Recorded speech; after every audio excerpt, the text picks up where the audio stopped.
Amigas, amigos, estamos de regreso en su programa Vida Mejor, hoy hablando sobre adicciones, principalmente en adolescentes, en compañía de mis dos invitadas, la psicóloga Jessica Rodríguez y la doctora Paola Escobar. Bien, ¿qué les parece si antes que nada definimos un poquito esto de qué son las adicciones? ¿De acuerdo? ¿Quién me quiere contestar esa pregunta? Bien, vamos a empezar en esta conversación, lógicamente, conceptualizando un poco, aclarando un poco el concepto de lo que son las adicciones. Toda adicción es aquel comportamiento en el cual el individuo va a generar actos y situaciones siempre en torno y solo en base a una sustancia, a un objeto, ¿sí? a un ser humano también, ¿sí? Entonces es tan amplio el campo de las adicciones en que, bueno, principalmente nosotros pensamos adicciones igual drogas, no, pero también podemos pensar adicciones al juego, el juego patológico, también adicciones a ciertas sustancias que no necesariamente son ilícitas, también a los videojuegos actualmente, a las redes sociales, hacen que su vida dependa completamente de una situación. Eso creo que es importante destacarlo. ¿En qué momento nosotros podemos decir que es una adicción? O sea, porque bueno, yo pienso que todos nos dedicamos a veces a revisar nuestras redes sociales o efectivamente tenemos cierta aprensión por algunas personas, ya que mencionaste que también uno puede ser adicto a algunas personas, ¿ya? Pero ¿en qué momento uno dice, ya se trata de una adicción?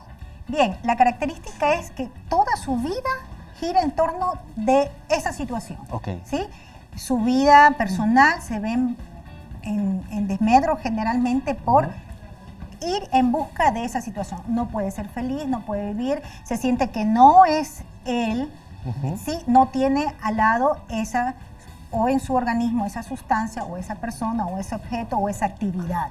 Sí, todo lo que él haga va a ser para generar realmente el recurso para acceder a estas situaciones. Correcto. Entonces, imagínense ustedes, eso va a llevar a otros comportamientos también y actos que van a dañar su entorno laboral, su entorno social, su entorno familiar, volviéndose una persona aparentemente productiva, pero que esa producción va a ir realmente en contra de un estilo de vida saludable. Jessica, ¿querías aportar algo más? Sí, claro, son conductas patológicas. Eso quiere decir que la persona trata de llevar toda su vida, gira alrededor del objeto o la sustancia que le provoque la adicción. ¿A qué se debe que uno desarrolle adicciones? Bueno, eso no es una regla matemática, ¿verdad? Eso cambia de acuerdo al ser humano. Podríamos decir que uno de los factores más comunes es la historia del ser humano. Pues posiblemente algo le ha sucedido en el transcurso de su vida, que el término que utilizo mucho en consulta es lo debilita como ser humano. Y sus recursos personológicos no lo dejan afrontar ante esta situación. No todos los seres humanos pueden caer, eso hay que aclarar, ante una adicción. O sea, a pesar que todo el mundo, tal vez en el transcurso de su vida, vive alguna situación conflictiva. Pero eso en sí son sus recursos personológicos, es decir, su capacidad de poder enfrentar ante ciertas situaciones. Las adicciones son un estado patológico. Nosotros, dentro de la clasificación internacional de las enfermedades, lo tenemos clasificado con criterios diagnósticos. Eso quiere decir que es una enfermedad. Y como toda enfermedad psiquiátrica, nosotros tenemos muy claramente establecido que no es solamente un factor, sino es multifactorial lo que va a llevar a un individuo a padecer una u otra enfermedad mental. Las adicciones no van a ser la excepción. Entonces, se va a sumar el factor biológico, la predisposición genética a tener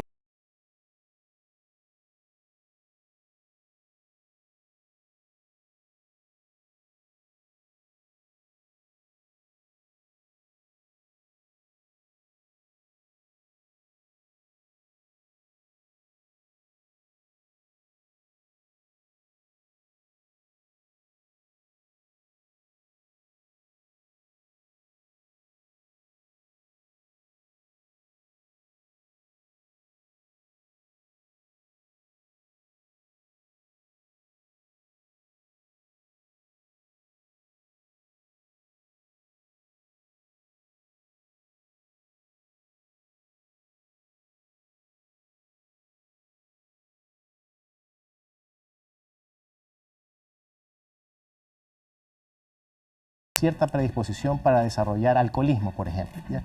Pero si yo nunca bebo un trago de licor, pues nunca me voy a hacer adicto, ¿ya? Entonces, es necesaria la exposición también a ciertos factores ambientales, a ciertas circunstancias también, que no solamente, cuando me refiero a cuestiones ambientales, son sustancias químicas, también son del entorno, son cuestiones familiares, ¿verdad? Y en ese sentido, ¿en qué tanto la familia tiene que ver en la aparición de las adicciones? Bueno, hablando de las herencias, sería esto una herencia social. El momento de la interacción entre las intersubjetividades dentro de la esfera familiar. Cuando de pronto viene el adolescente de un hogar donde tal vez no hubo consumo de alguna sustancia ilícita, pero sí hubo consumo de sustancias lícitas, como el alcohol. O un padre que de pronto tenía un cierto, o adicción más bien, a algún tipo de juegos de mesa, que se hacen muy común en las familias, y que indirectamente estamos enseñando a nuestros hijos este patrón de conducta. Claro. Que ya cuando para ellos lo ven como algo muy normal, como algo muy familiar. Y ahí es que el punto que yo mencionaba hace un rato. Entonces, de pronto esta persona, como ser humano, de verdad, ha tenido de pronto sus propios conflictos emocionales, y en el momento que enfrentan esta etapa de la adolescencia, que es una etapa bastante crítica, pues fácilmente se ve atrapado e inmerso ante esta situación. Y fumar cigarrillo relaja y calma el estrés. Toda sustancia, ¿verdad?, realmente es tóxica para nuestro organismo, y el principal órgano o sistema que se ve afectado es el sistema nervioso.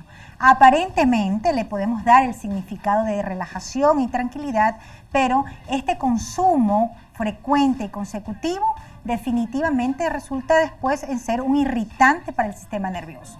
Es falso, entonces queda completamente descartado. No provoca, como dice aquí, relajación. Tal vez, Jessica, si nos aportas un poquito, pues como la gente dice, es algo psicológico, ¿no? Dice la gente, es una idea que tienen que realmente le provoca. ¿Será cierto eso? Como toda adicción, pues tiene un proceso, un componente serio a nivel psicológico. Entonces esto hace que, pues efectivamente, la persona crea que obtiene un placer o una satisfacción momentánea, una relajación momentánea. La marihuana no hace daño porque es natural. La marihuana tiene un componente altamente adictivo. Hay personas que dicen, bueno, yo me fumo un porro, dicen, ese es el nombre que les dan, y no pasa nada.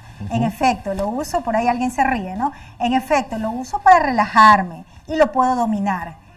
Es un mito definitivamente, porque la marihuana es altamente adictiva. El efecto que provoca la marihuana, aparte de como el efecto común de todas las sustancias, de que provoca muchos daños a nivel familiar y social, a nivel personal provoca irritabilidad alucinógena. Entonces la persona ya podría vivir en un mundo tal vez hasta diferente al nuestro, porque comienza a contextualizar o verbalizar cosas que no están dentro de su realidad.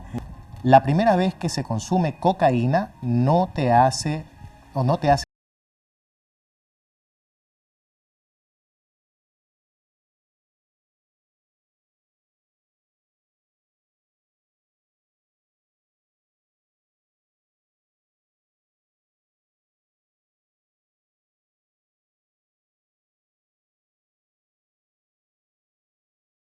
el componente de la droga.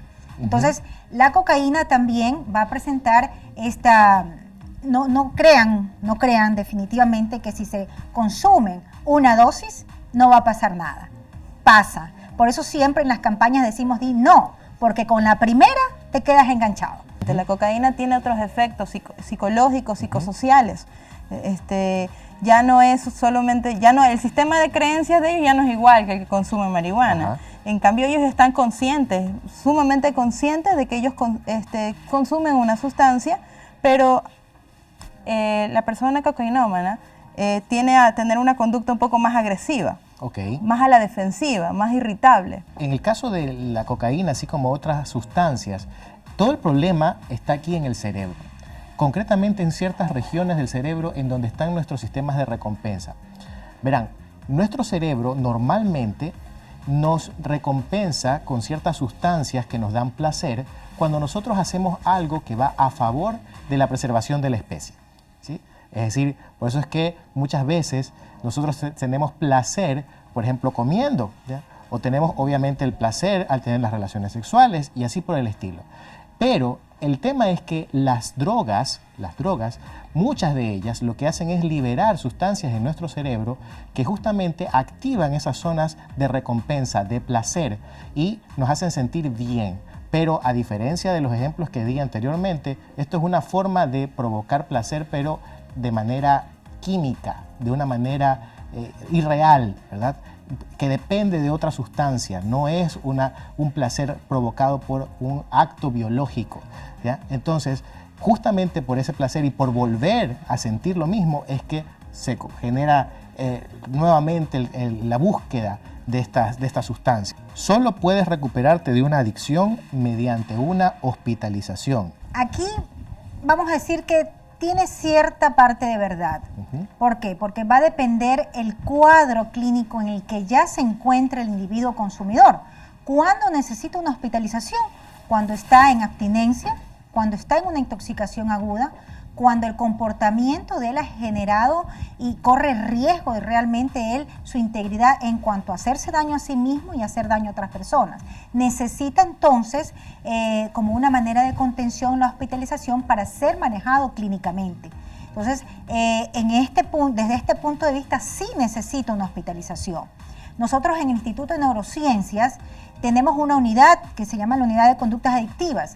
Esta unidad se caracteriza por la admisión de pacientes o de personas que admiten realmente tener el problema y que han decidido buscar ayuda, recibir la ayuda y trabajar sobre su rehabilitación. En los hospitales generales, que más frecuente van los consumidores, llegan incluso, es tal el daño que llegan incluso a tener insuficiencia renal, daños respiratorios, gástricos, y lógicamente eso tiene que estar hospitalizado. Es necesario que siempre las personas que son adictas a algo, no hablemos solamente de una sustancia química, reconozcan que tienen un problema para poder ser tratados, o uno puede dar tratamiento aún sin que ellos reconozcan que tienen un problema. Aunque no basta solamente con decir, sí, yo consumo, tengo un problema, eso lo dicen todos. El problema es la clave aquí es que desee hacerlo e iniciar y reconozca que no puede salir solo. Es por eso que cuando se plantea, hablando acerca del mito, de que todo se soluciona con una hospitalización, obviamente no en todos los casos, porque pasa que muchas familias creen que hospitalizando al sujeto, pues esa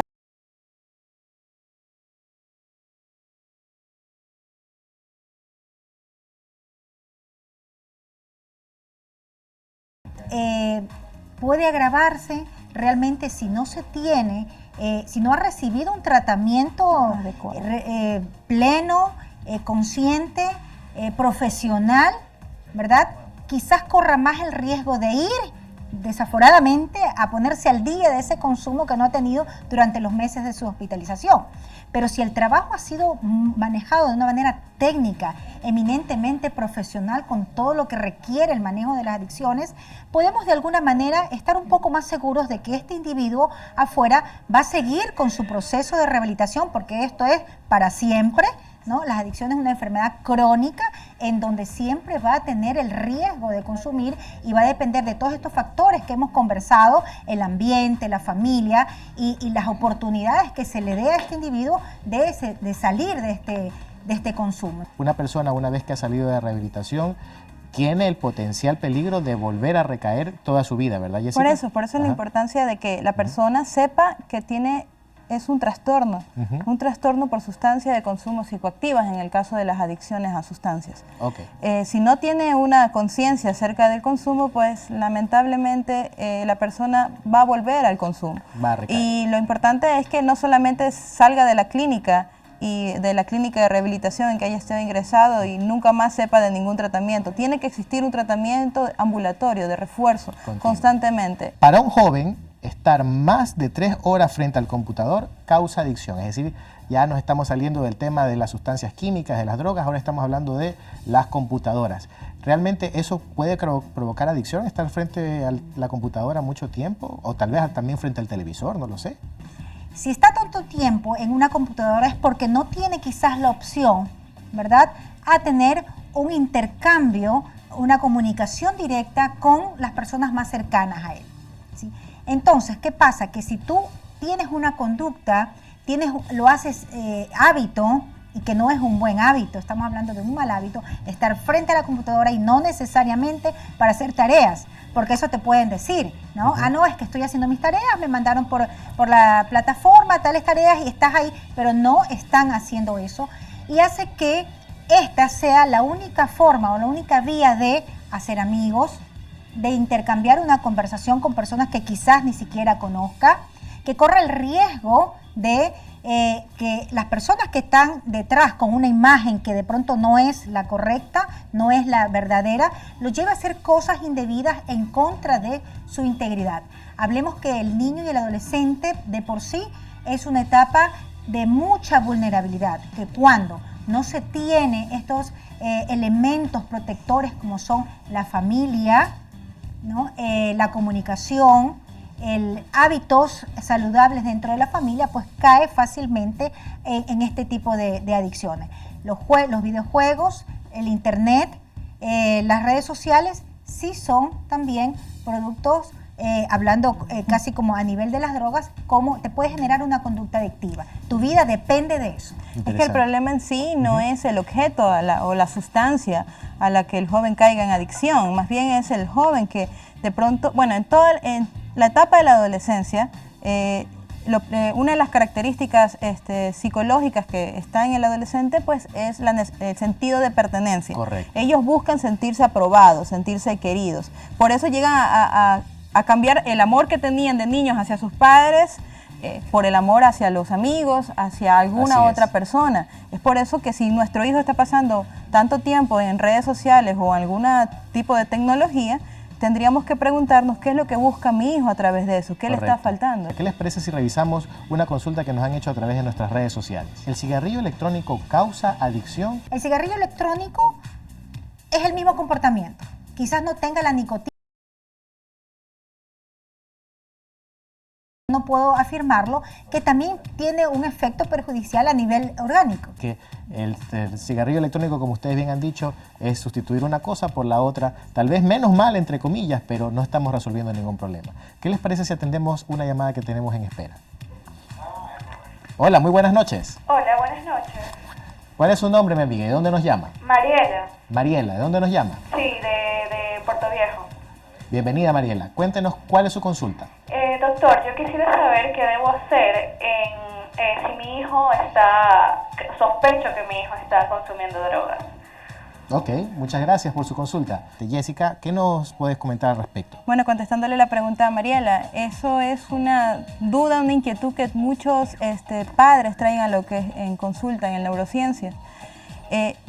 Lo primero, la comunicación. Tenemos que confrontar y preguntarle a nuestro hijo si efectivamente está consumiendo sustancia, pero dependerá cómo pregunte, ¿verdad? Claro, la forma de preguntar es clave. O sea, si lo va a preguntar de una forma inquisitiva. Exacto, que acusa, que intimida, automáticamente el adolescente le va a decir no, incluso puede tener una reacción agresiva. Y obviamente no. Correcto, nunca. Pero probablemente si está consumiendo un hijo, le va a decir a su padre que no está consumiendo. Pero no solamente debemos quedarnos con la respuesta pues, del adolescente, tenemos que ver las conductas que están generándose en él. Si de pronto en un momento u otro cambió su estilo de alimentación, su apetito, pues posiblemente aumentó o disminuyó. Si pasa mucho tiempo somnoliento o duerme demasiado, si está irritable, ha bajado su rendimiento escolar y sus actividades diarias ya no las ve con mucho interés. Pasa mucho en la calle, de pronto tal vez pasa demasiado tiempo en el dormitorio encerrado. Okay. Son conductas que ya nos deben de llamar la atención. Y si nuestro hijo, a pesar de eso, nos niega, pues el siguiente paso es una prueba toxicológica. Siendo adolescente, ¿verdad? No vamos a esperar la voluntad de él para llevarlo al tratamiento. Así es. Nosotros como padres de familia tenemos la obligación realmente de llevarlo a un tratamiento, porque es como cualquier otra enfermedad. Si mi hijo se enferma del estómago, pues llevaré al médico. No tengo la obligación y de llevarlo y preservar su salud. En este caso es igual, no vamos a esperar la voluntad y que el chico acepte que tiene un problema, ¿no? Vamos a llevarlo bajo nuestra responsabilidad a que reciba un tratamiento. Tenemos justamente una llamada en nuestra línea telefónica. Buenas noches. Buenas noches. ¿Cuál es su nombre? Alexandra Pérez. Alexandra, ¿dónde nos llama? De Quevedo. De Quevedo, muy bien. Bienvenida, Alexandra. Cuéntenos cómo la podemos ayudar. Lo que pasa es que yo quería saber dónde yo puedo encontrar ayuda para mi hijo, porque he buscado en el internet y todo y no encuentro. Mi hijo tiene una adicción, pero la adicción a las mentiras. Ya. Miente mucho. Y aquí Sí. en el hogar no somos personas que decimos mentiras, pero él, si ve un lápiz ahí, por ese lápiz él inventa las mentiras y no sé qué hacer, dónde buscar ayuda. ¿Qué edad tiene su hijo? Ya él ya tiene 21 años 21 y he buscado años. ayuda, lo tuve en el psiquiátrico, ahí que me dijeron que lo llevara para el psicólogo, el psiquiatra, y lo que dijeron que él tenía problemas de depresión y ansiedad, lo trataron, pero yo no veo cambios todavía. Él sigue No con las nota ninguna mentiras. diferencia. Muy bien, amiga. Encantada, le vamos a resolver su incógnita. Paola, yo creo que Bien, tú la por puedes supuesto. ayudar a nuestra amiga. Igual que las drogas, esto no se cura de un momento a otro, esto es siguiendo un tratamiento, un esquema, ¿sí? Parece que escuché que dijo que ya lo ha llevado al hospital psiquiátrico, no sé si se refería al Instituto de Neurociencias, pero en todo caso nosotros tenemos ahí un equipo completo realmente de psicólogos, psiquiatras, terapeutas, que van a evaluar el caso y van a diseñar un tratamiento, un esquema de tratamiento específico para él. Estos tratamientos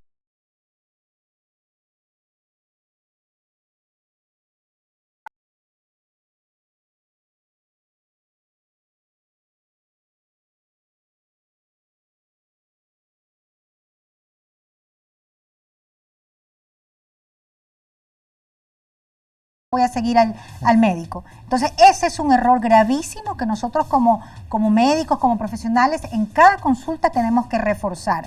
¿Sí? Te vas a sentir bien, pero yo necesito hacer tu evaluación de manera continua, tu evolución para ver cómo vas avanzando y, ok, vamos a tener que vernos, no necesariamente de manera seguida, mensualmente, pero sí tenemos que hacer un seguimiento a mediano y largo plazo del caso. Entonces, hay que persistir, hay que ser constante en el tratamiento. Y sobre esto quiero acotar una droga en particular que está causando tremendo daño en nuestra sociedad, que es la droga H. Y tengo entendido que justamente en el Instituto de Neurociencias están llevando a cabo una investigación en relación a esto, ¿verdad, Paola?